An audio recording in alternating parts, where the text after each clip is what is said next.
Odisha weather update YouTube channel को आपण मानक स्वागत। उत्तर भारत में एवं गुरुचा बलय सक्रिय रही उत्तर भारत ठंडा वायु ये गुरुचा बलयर प्रभाव में ओडिशा मध्य को प्रवेश करुच्ची जहाँफल कि शीतर प्रकोप वृद्धि घटी आगामी 4 ରୁ 5 दिन पर्यंत अधिकांश जगार तापमात्रा 5 ରୁ 8 डिग्री एवं 10 ରୁ उपकूल ओडिशा 10 ରୁ 12 डिग्री 15 डिग्री मध्य रही संभावना रही।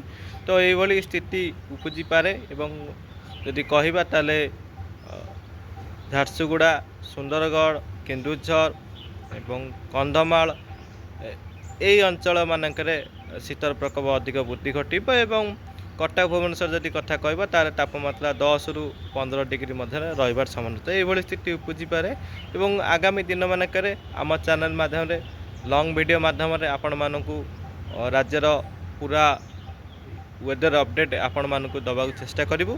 तो आम चैनल को सब्सक्राइब करथांतु। आगामी दिन मानकरे आपण माने एई चैनल माध्यम ओडिशार पाणीपाग परिस्थिति एवं पाणीपाग परिवर्तन समस्त अपडेट पाई परिबे।